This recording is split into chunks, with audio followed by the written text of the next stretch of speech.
Ayan. Ganito ba ang ceiling fan nyo? Ayan, dapat automatic yan ay umiikot. Dahil yan ay rotating fan, orbit fan, ceiling fan. Dapat iikot yan mga gawiks, pero hindi umiikot. Ayan, yan ay ayusin natin ngayon, no? Yan, sira ang kanyang gearbox assembly. Yung kanyang gearbox swing assembly mga gawiks. Ayan. So, ayaw umikot.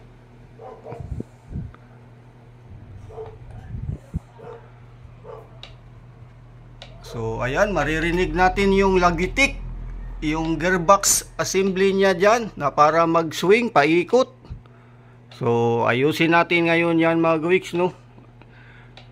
Basic repair ang ating gagawin dyan ngayon. So, una, tanggalin natin o patayin natin ang kanyang connection sa kanyang power. Ayan, off natin mga gawiks at tanggalin natin ang buo yan ngayon. Repairin natin doon sa labas para yan ay maayos na. So, ito na ngayon mga gawiks, no? Yung ating rotating fan o ceiling fan. Ayan, o kaya orbit fan. So, sira yung kanyang gearbox swing nito mga gawiks. Kaya, ang gagawin natin ngayon ay tanggalin natin to. Itong nakakapit dito sa gitna. Yan, ito yung umiikot-ikot. Ayan. So, may lock naman to dito mga gawiks. Pero hindi na tayo dito magtanggal. Mahirap. So, ito na lang yung tatlong ternilyo. Ayan, 1, 2, 3. So, yan muna ang ating tanggalin.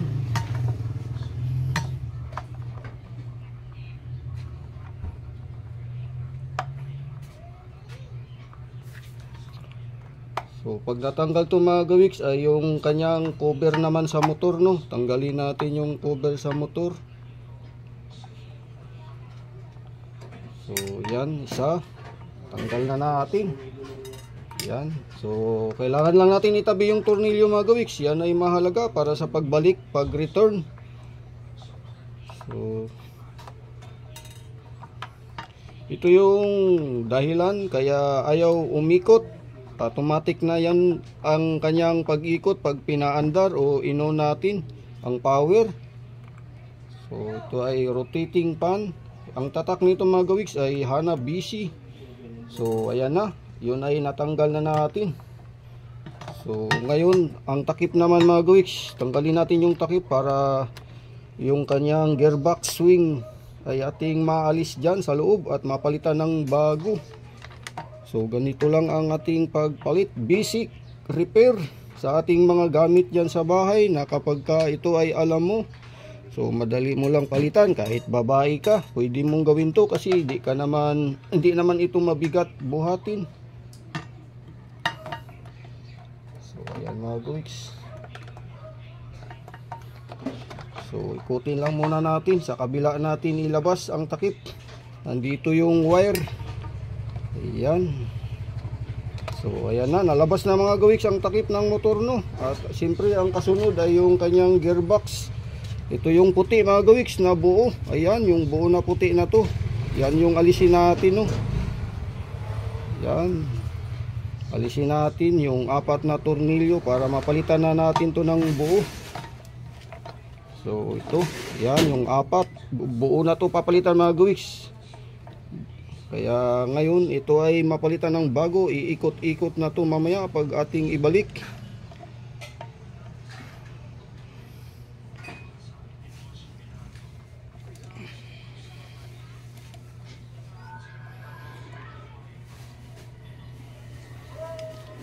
Ayan, 4 na tornilyo, dalawa magkabilaan. So, tingnan natin ang kanyang loob nito mga gawiks. Sigurado tayo, bungi-bungi ng gear niya nito.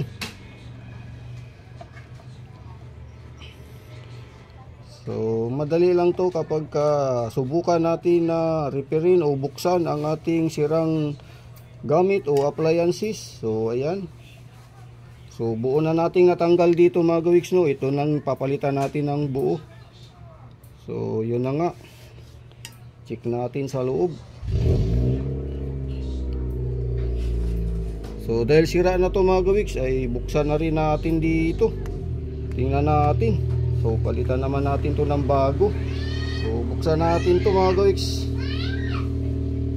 Yan, buksan natin to para makita natin nga ang kanyang sira.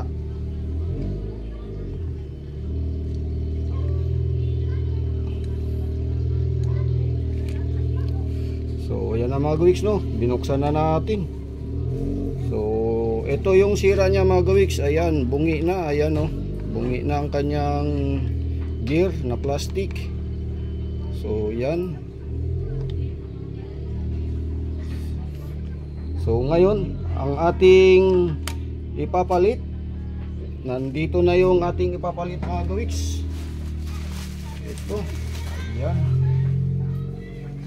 Ang problema nito mga gawiks, yan, bagong bili nga natin, no, wala masyadong grasa. Walang grasa mga gawiks. So wala siyang grasa ngayon. Siyempre ang ating gagawin ay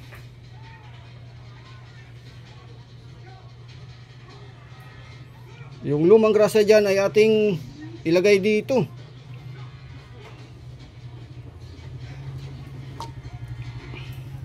Alisin natin yung luma dito mga gawiks, no.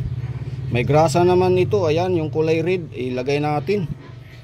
So yan. So ito naman mga gawiks ay mayroon tayo nito, hindi natin tinanggal doon sa loob. So kailangan natin tanggalin yung nandoon sa loob mga gawiks. O ito yung tanggalin natin.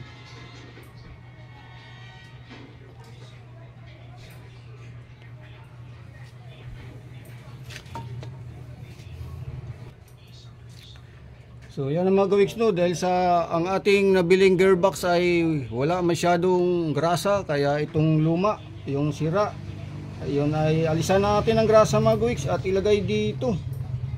Ayan, lagay natin sa loob.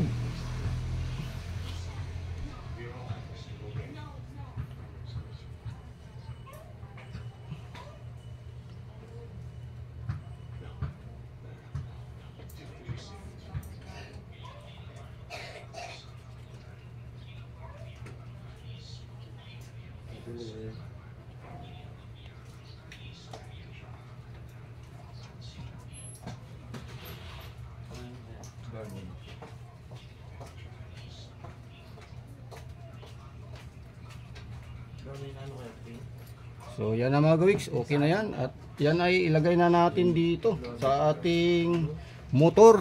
Ayan.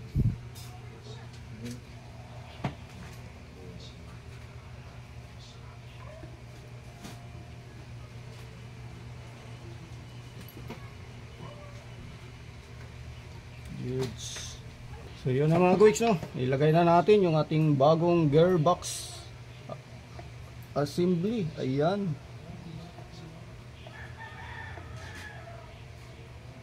So ang ating napansin nito mga gawiks, mukhang hindi sagad ang kanyang pagkalapat. So ito mga gawiks yung ating pinalit na gearbox assembly, yo. Yan ay nabili lang natin sa online.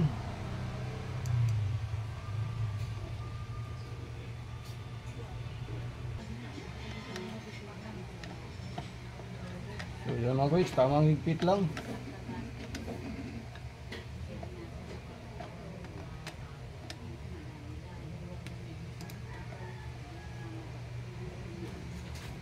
So ngayon mga gawiks, ibalik natin na yung kanyang takip.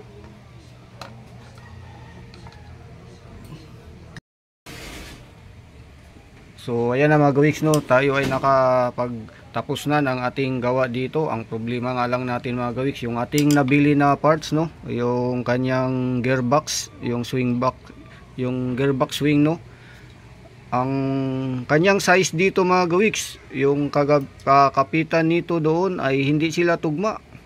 Itong luma ay medyo malaki at yung na-deliver na ating na-order ay medyo maliit. Kaya ginawan lang natin ang paraan mga gawiks, no. So yung bago Yun naman ay pinutol natin yung dulo dahil hindi kasya doon sa butas mga gawiks, dahil sa maliit ang butas niya nito, no, maliit. Ayan, maliit ang butas, hindi pasok doon sa loob. Ngayon naman, pagdating naman dito mga gawiks, ay hindi rin pwede yung luma ito, dahil sa ito ay medyo malaki ang bilog. Ito, sukat niyan malaki. So ang ginawa natin mga gawiks, ayan, pinutol na lang natin.